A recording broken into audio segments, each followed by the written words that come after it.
अच्छा सर, पहले तो हमें थोड़ा सा आप विज़िट कराएं, बताएं कि किस तरीके से इस बहाली मरकज़ में रजिस्ट्रेशन का क्या तरीक़ाकार है, किस तरीके से रजिस्ट्रेशन होती है, स्टेप बाय स्टेप क्या तरीक़ाकार है, ये सारी चीज़ें आप हमें बताते जाइए। मैं आपको ब्रीफ करता हूँ जी। ये हमारा रिसेप्शन है जी, ये रिसेप्शनिस्ट हमारा बैठा हुआ है। इसका तरीक़ाकार ये है कि ये कंप्यूटर आप देख रहे हैं, कोई पेशेंट अगर टेलीफोन कॉल करके भी अपने आप नाम रजिस्टर कर सकता है और फिज़िकल भी आके जी वो यहाँ पे अपना नाम रजिस्टर करते हैं। तो हम नाम रजिस्टर करते हैं पेशेंट का, उसको एक स्लिप इशू करते हैं, उस स्लिप के ऊपर कुछ 7 किस्म के टेस्ट होते हैं, वो हम बताते हैं कि जी वो अपने टेस्ट करवा लें और हम उसको वेटिंग लिस्ट में डाल देते हैं। जैसी उसकी टर्न आती है हम उसको कॉल करते हैं और वो पेशेंट आ जाता है। अच्छा डॉक्टर साहब, ये बताइए कि जो यकीनी तौर पे जिस वक्त पेशेंट आपके पास आता है और जो उसका फर्स्ट स्टेज होता है, और वो स्टेज एक ऐसा होता है कि वो बिल्कुल पागल हुआ होता है, उस वक्त उसकी ट्रीटमेंट करना कितना कुछ मुश्किल होता है, ये बताएं ज़रा। बिल्कुल, जैसे कि आप जानते हैं कि जो ड्रग एडिक्ट्स हैं हमारे पास, इनको हम क्रिमिनल्स नहीं बल्कि एक पेशेंट के तौर पे ट्रीट करते हैं और ये एक ऑलरेडी बहुत चैलेंजिंग पॉपुलेशन है हमारी।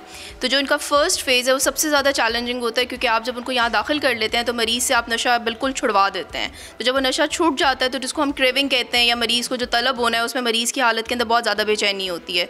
तो इस स्टेज के अंदर हम फिर मरीज़ को बहुत ज़्यादा क्रिटिकली ऑब्जर्व करते हैं। मैं, मेरे साथ मेरा पूरा पैरामेडिकल स्टाफ, हमारे अस्पताल की जो इंतज़ामिया है सारे, वो उसके ऊपर कड़ी नज़र रखते हैं, क्योंकि ये वो स्टेज होती है जिसमें मरीज़ ख़ुद को नुकसान भी पहुंचा सकता है। तो उसके मुताबिक फिर हम वक्त के साथ साथ उसका इलाज करते रहते हैं। अच्छा, कितने ज़्यादातर ये बताएं कि जो केसेस आपके पास जो पेशेंट आते हैं उनकी एज लिमिट क्या होती है, ये ज़रा बता दें। और सेकेंडली ये बताएं कि कौन सा ऐसा नशा है जो सबसे ज़्यादा मोस्टली जिसके पेशेंट यहाँ पर आते हैं। जी, एज लिमिट हमारी है कि हम 18 साल से ज़्यादा के जो लोग हैं उनको हम एडमिशन करवाते हैं। और पहले हमारा एक क्राइटेरिया होता था कि हम 50 ईयर्स तक की लेते थे, लेकिन अब उसमें हमने रिलैक्सेशन कर दिया कि अगर मरीज़ की हालत ठीक है, फिज़िकली ही इज़ फिट, तो हम उसका एडमिशन कर लेते हैं। पहले अगर पिछले साल की आप बात करें तो हमारे पास हेरोइन के पेशेंट्स बहुत ज़्यादा थे, लेकिन अब इस साल चूँकि आइस एक बढ़ता हुआ नया नशा है जो कि नौजवान नस्ल को मुतासर कर रहा है, तो उसके मरीज़ हमारे पास बहुत ज़्यादा आ रहे हैं। नहीं, तो आपने मेरे सवाल का जो जवाब था, मैं ये पूछना चाहता कि किस एज ग्रुप के लोग ज़्यादा आते हैं, क्या है? ओके, एज ग्रुप में ये है कि जो यूनिवर्सिटी स्टूडेंट्स की एज है, जिस तरह 18 से ऑनवर्ड्स 25, 28, 30, 35, इतनी एज ग्रुप के जो हैं लोग ज़्यादा आ रहे हैं हमारे पास। और नौजवान नस्ल बहुत से हमारे पास अभी भी ऐसे मरीज़ हैं जो कि यूनिवर्सिटी स्टूडेंट्स हैं, कोई BS का स्टूडेंट है, तो ये वाली जो एज ग्रुप है दैट्स बिटवीन 18 से 25 साल और 30 साल, ये बहुत ज़्यादा अफेक्ट हो रही है आजकल नशे की वजह से। जी बिल्कुल, जैसे कि मुआशरे के जो हमारे मसाइल है, जो कि सीरियस इशूज़ है, यकीनी तौर पर वो जाके आगे फिर इंसान वो ड्रग की तरफ जाता है। लेकिन मैं जो जिस एज ग्रुप की मैं बात करने लगा हूँ, लाइक जो कि स्टूडेंट्स हैं हमारे कॉलेजेस के, उनके तो इतने कोई फाइनेंशियली या कोई और जो सोशल इश्यूज़ है वो नहीं होते, उनके पीछे क्या लॉजिक होती है कि वो ड्रग इस्तेमाल करते हैं? एक्चुअली देखिए, मैंने पीयर प्रेशर का जो वर्ड यूज़ किया है वो हर सिनेरियो में फिट इन होता है। लाइक अगर कोई डिप्रेस्ड है, इवन देन वो दोस्तों से जब मशवरा करता है तो वो फ़न के लिए या उसको उस परेशानी से निकालने के लिए उसको एडवाइस करते हैं कि ये काम ज़्यादा अच्छा है, ये तुम्हें तुम्हारी परेशानियों से निजात दिला सकता है या तुम्हें अच्छी लाइफ की तरफ लेके जाएगा। लेकिन एट दी एंड नेचुरल में अगर हम रिज़ल्ट देखें तो वो तबाही ही होती है, उनकी बेटरमेंट नहीं होती इसमें।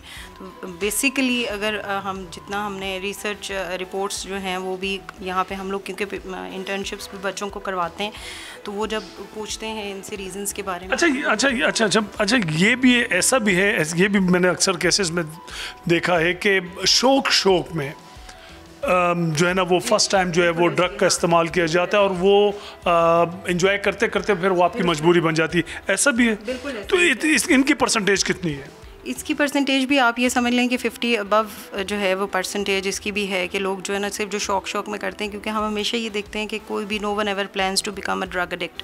जो भी नशा शुरू करता है वो कोई छोटी मोटी किसी भी वजह से शुरू करता है, चाहे वो फ़न है, पीयर प्रेशर है, मसले मसाइल हैं, जो भी है, लेकिन एट दी एंड रिज़ल्ट यही है कि वो एक पेशेंट की सूरत में मुआशरे में वो फिर अपनी ज़िंदगी गुजार रहा होता है। नशा बहुत बुरी चीज़ है जो कि ना सिर्फ आपसे आपकी शनाख्त छीन लेती है बल्कि आपसे आपका पूरा ख़ानदान छीन लेती है। लेकिन इसके लिए ज़रूरी है कि आपको जो है सोशल होना पड़ेगा और फिर आपकी फैमिली को आपका साथ देना पड़ेगा। और यहाँ पर हम इस वक्त आ गए हैं, ये खुद अच्छा जी लेबॉर्ट्री छोटी सी लैब हमने इस्टेब्लिश की हुई है। इसमें यह होता है कि जो पेशेंट टेस्ट करवा के बाहर से आते हैं, 2 टेस्ट ऐसे होते हैं जिनको हम दोबारा रिव्यू करते हैं, एक HIV टेस्ट और एक हेपेटाइटिस B, क्योंकि ये दोनों ऐसे इन्फेक्शियस हैं कि ये एक से दूसरे मरीज़ को लग सकते हैं। तो हम ऐसा भी होता है बाज़ दफ़ा के बाद पेशेंट किसी और का ब्लड दे के टेस्ट करवा के लेके आए, तो ये हमारा लैब असिस्टेंट है और यहाँ पे टेस्ट करते हैं। टेस्ट होने के बाद जब हम वेरीफाई कर लेते हैं तो फिर हम उसका एडमिशन कर लेते हैं। अस्सलाम वालेकुम। वालेकुम सलाम। क्या नाम है बॉस आपका? असद नाम है मेरा। असद, कहाँ से ताल्लुक़ है? मेरा ताल्लुक़ रावलपिंडी से है। कौन सा नशा करते थे और कब से यहाँ पर हो, और अब कब तुम्हारा इलाज मुकम्मल हो जाएगा? क्या समझते हो कि नशा कोई अच्छी चीज़ है या बुरी चीज़ है, ये सब बताएं। ये जी मैं 3-4 साल हो गया मैं हैश यूज़ कर रहा हूँ। फिर मुझे रिलेटिव ने बताया ये ARI-CMA का, तो मैं यहाँ पे आया हूँ, एडमिट हुआ हूँ। मैं मंडे को जा रहा हूँ, तो इंशाल्लाह मैंने ये फ़ील किया कि यहाँ पे जो लाइफ है बेस्ट लाइफ है, मैं बहुत बेहतर फ़ील कर रहा हूँ। जब मैं आया था तो मैं बहुत ज़्यादा डिप्रेस था, लेकिन जब मैं यहाँ से जा रहा हूँ तो मेरा माइंड बहुत पॉजिटिव है। तो मैं अपनी यूथ को भी यही पैगाम देना चाहता हूँ कि नशे जैसी लानत से दूर रहें। मैं बहुत अपने आप को कंफर्टेबल फ़ील कर रहा हूँ और मैं बाकी अपनी यूथ को भी ये पैगाम देना चाहता हूँ कि वो नशे जैसी लानत से दूर रहें। बिल्कुल जी, नशे जैसी लानत से दूर रहिए। एक और भाई हमारे साथ आगे आइए जी। क्या नाम है आपका? शहरयार नाम है। शहरयार, कहाँ से ताल्लुक़ है? सर मैं रावलपिंडी से ताल्लुक़ रखता हूँ। और कितनी उम्र है? कौन सा नशा करते थे? यहाँ पर कैसे पहुँचे? कब वापस जा रहे हो? और क्या सोचा है यहाँ से जाने के बाद मुआशरे में अपना किरदार अदा करना है या फिर नशे की तरफ जाना है? नहीं सर, माशाल्लाह मैंने यहाँ पे अपना 2 महीने मेरे मुकम्मल होने वाले हैं। मैं आया था तब तो मैं बहुत वीक था और ज़हनी स्ट्रेस में था।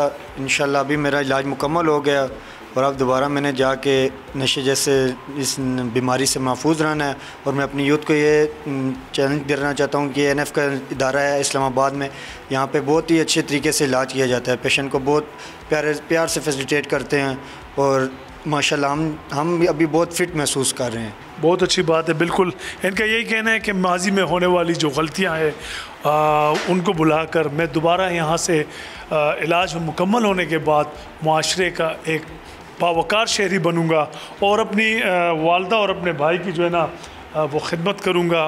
अच्छा सर, ये बताइए कि जैसे कि माशरे में इस वक्त ख़वातीन के हवाले से हम बात कर रहे थे कि ड्रग्स लेने वाले में, आइस का नशा करने वाले में फ़ीमेल की तादाद बहुत ज़्यादा है, तो क्या हमारे रिहेबिलिटेशन सेंटर में कोई ऐसा सिस्टम नहीं कि यहाँ पर ख़वातीन आ सके?